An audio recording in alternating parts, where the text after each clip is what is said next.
Have you ever considered packing up and moving to escape from the people around you? Before you do, you need to hear this Zen master's wisdom. Once upon a time, in a quaint little village, a wise Zen master was known throughout the land for his insight and wisdom. His reputation drew many people from near and far to seek his advice on all matters of life. On one particularly sunny day, two travelers looking to move to a new town visited a Zen master on separate occasions. They both asked the master the same question about how life would be in this new place. The first traveler, weary from his journey, approached the Zen master.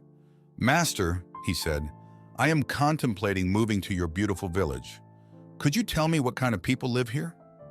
In his infinite wisdom, the Zen master looked at him and replied, "Before I answer your question, tell me, friend, what were the people like in the town you came from?" The traveler frowned. "They were terrible. The people were spiteful and cruel. They only cared for themselves. It was a dreadful place to live." The master sighed. "I'm sorry to tell you this, but you'll find the people in this village are much the same. Maybe you would like to continue your search for a new home elsewhere." Looking disappointed, the first traveler thanked the Zen master for his honesty and resumed his journey. Later in the day, the second traveler visited the master and asked the same question.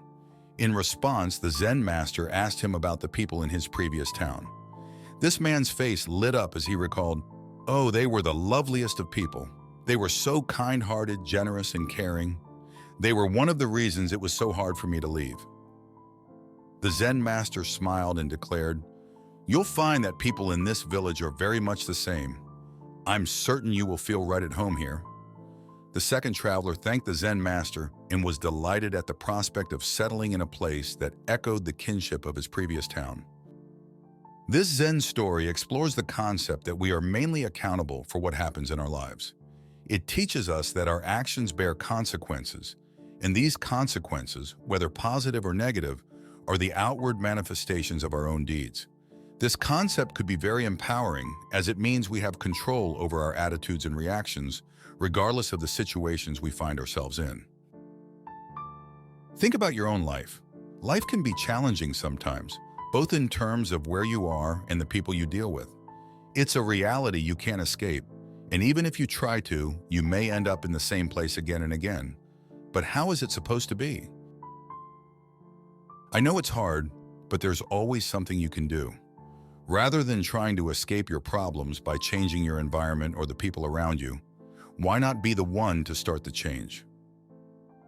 You can make others happy instead of idly waiting for them to bring you happiness. You can extend a helping hand rather than yearning for others to help you. You can proactively seek to understand instead of passively waiting to be understood. It may not guarantee that people and circumstances around you will change, but at least you try. Remember, you cannot expect a good life if you haven't been good to life. Also, sometimes to be happy in life, we don't need to change where we are or who we are with, only how we think about it. This is a reminder that happiness is not totally reliant on external circumstances, but can be a conscious choice we make.